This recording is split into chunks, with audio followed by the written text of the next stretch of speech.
তাফসীর মাহফিল CHP।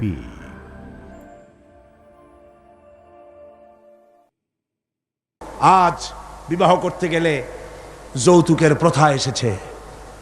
রাসূলুল্লাহ যৌতুক দিয়েছিলেন, ওটা যৌতুক না, ওটা উপহার, ওটা হাদিয়া।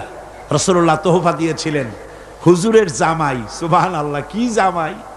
এক জামাই তো জিন্নুর আইন, যাকে ফেরেশতারা পর্যন্ত লজ্জা করত যারে দেখে, হযরত উসমান রাদিয়াল্লাহু তাআলা আনহু। আরেকজন হযরত আলী কাররামাল্লাহু ওয়াজহাহু। হযরত আলী, যার সম্পর্কে রাসূল পাক সাল্লাল্লাহু আলাইহি ওয়াসাল্লাম যাকে কত সম্মান দিয়েছেন, কত মর্যাদা দিয়েছেন, এই হলো হযরত আলী হুজুরের জামাই। আনা মাদিনাতুল ইলম ওয়া আলিয়ুম বাবুহা। আমি হলাম জ্ঞানের রাজ্য, আর আলী হলো সেই রাজ্যে প্রবেশের দরজা। সুবহানাল্লাহ। ভাইরা, এই হলো জামাই। আর মেয়ে খাতুনে জান্নাত,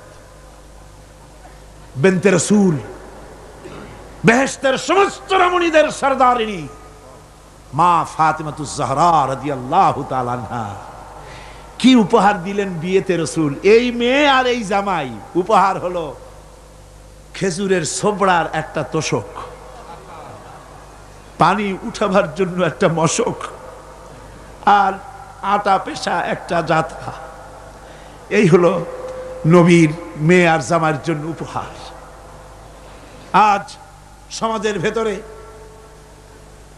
যৌতুক সৃষ্টি হয়েছে। এই যৌতুক নিতেছে মুসলমানেরা। কন্যা পক্ষের কাছ থেকে দাবি করে যৌতুক আদায় করা হচ্ছে, ঠিক কিনা কর? যৌতুক দিতে হবে, যৌতুক দিতে হবে। কি দিবা? পাজেরো জিপ, লেটেস্ট মডেল, 10 লক্ষ টাকার ক্যাশ, গুলশানে অফিস, মঙ্গল গ্রহে বাড়ি। মানে মেয়ে জন্ম দিয়া বাপ এমন বিপদে পড়েছে যেন তওবা করা দরকার, আল্লাহ আমারে মাইয়া দিও না। ঠিক কিনা কর? সমাজের অভিশাপ, হারাম। আপনি মেয়ে বিয়ে দেওয়ার সময়, ছেলে বিয়ে দেওয়ার সময় কন্যা পক্ষের কাছ থেকে ডিমান্ড করতে পারবেন না। যদি বর কন্যা পক্ষ ইচ্ছে করে কিছু দেয়, দেওয়া সুন্নত, নেওয়াও সুন্নত, কিন্তু দাবি করতে পারবেন না। দাবি করে যদি নেন, শূকরের মাংস খাওয়া কি? বলেন না কি? কুত্তার পায়খানা খাওয়া কি? আর যারা জবাব দিলেন না তাদের জন্য কি মোবা? কুত্তার পায়খানা খাওয়া কি? সুতরাং মেয়ে বিয়ে, ছেলে বিয়ে দেওয়ার সময় কন্যা পক্ষের কাছ থেকে যৌতুক আদায়ের নামে দাবি করে কোনো কিছু শুয়ারের মাংসের মতো, কুত্তার পায়খানার মতো এসব জিনিস আপনারা কি দাবি করে আদায় করবেন? আমি আজকে দেখতে চাই যে সব পিতারা মাহফিলে এসেছেন, ছেলের বিয়ে আজও দেন নাই, সেই সব পিতারা কোরআনের মাহফিলে হাত তুলে শপথ করেন কুত্তার পায়খানা খাবেন না, শুয়ারের মাংস খাবেন না। হাত উঁচু করেন। ওই ছেলেরা, তুমি বাপ হইছো কবে? হাত নামাও। ছেলেরা না, শুধু পিতারা, ছেলের বাপেরা হাত উঁচু করো, আমি দেখবো। তা হোক, ছেলের বাপেরা হাত উঁচু করো, আমি দেখবো। আলহামদুলিল্লাহ, হাত নামান, কন আলহামদুলিল্লাহ, আরো জোরে কন আলহামদুলিল্লাহ। এবার তোমরা যারা হাত উঠাতে গিয়ে বেকুব হইছো, এইবার তোমরা জওয়ানেরা, তরুণেরা, ছাত্ররা, যুবকেরা, তোমরাও তো বিবাহ করবা। যারা বিবাহ করো নাই, বিয়ে করার সময় তোমার এই চিন্তা করা দরকার, টেলিভিশন, গাড়ি, ক্যাশ, সব কিছুর চাইতে বেশি মূল্যবান তোমার স্ত্রী। ঠিক কিনা? ঠিক কিনা? সেই স্ত্রী হবে তোমার কাছে বেশি মূল্যবান। দাবি করে কিছু নিতে পারবা না। যদি শ্বশুর একটা ঘড়ি দেয়, চুমা খাইয়া হাতে লাগায় নিয়ে আসবা। যদি একজোড়া জুতা দেয়, 14 গোষ্ঠীর কপাল মনে করে নিয়ে আসবা। শেরওয়ানে দিল, আলহামদুলিল্লাহ বলে গায়ে দিয়ে নিয়ে আসবা। তোমার তো তৃপ্তি হওয়া উচিত। আমার শ্বশুর, আমার শাশুড়ি তার 18 বছর, 20 বছর, 22 বছরের কলিজার নিংড়ানো স্নেহকে উজাড় করে দিয়ে তার কলিজার টুকরা মেয়েটাকেই তো দিয়ে দিয়েছে আমাকে। এর থেকে টেলিভিশন বেশি, রেডিও বেশি, গাড়ি বেশি, বাড়ি বেশি?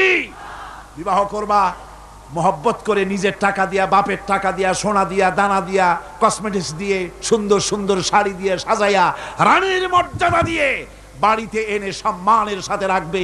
জীবনে খোটা দিবা না। বলি বড় দুঃখে, এই জন্য বলি আমার দেশে একটা যৌতুকের ঘড়ির জন্য, একটা যৌতুকের রেডিওর জন্য, 100 টাকার জন্য আমার দেশে স্বামীরা স্ত্রীকে গলা টিপে হত্যা করেছে। এরা মানুষ না জানোয়ার। সুতরাং যুবকেরা, বীর চট্টলার, বীর মুজাহিদ, তরুণ যুবক, তোমরা যারা বিয়ে করনি, ওয়াদা করো যৌতুক ছাড়াই বিবাহ করবে। কারা হাত উঁচু করে দেখাও।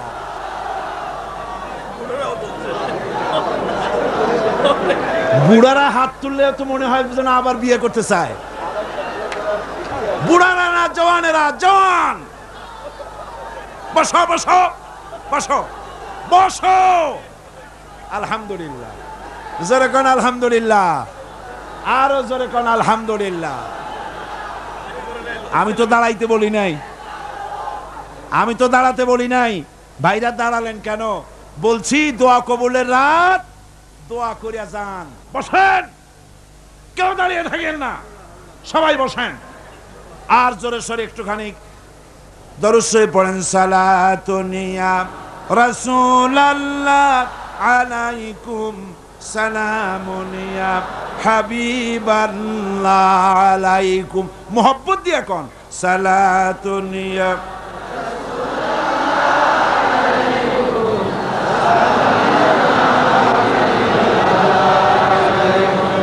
সালাতুনিয়া রাসূলুল্লাহ, সালামুনিয়া হাবিবাল্লাহ আলাইকুম। ভাইরা আমার, আমি খুব খুশি হয়েছি, আল্লাহ খুশি হয়েছে। কোন আলহামদুলিল্লাহ। আজকের মাহফিল সার্থক। আপনারা বিশ্বাস করেন আগামী জাতীয় নির্বাচনে যে পার্লামেন্ট তৈরি হবে, সেই পার্লামেন্ট যদি কোরআনের পার্লামেন্ট হয়, তাহলে যৌতুক বিরোধী বিল পাশ করে যৌতুক প্রথার উপরে ঝাঁটা বেড়ে বঙ্গোপসাগরে আমরা নিক্ষেপ করব ইনশাআল্লাহ।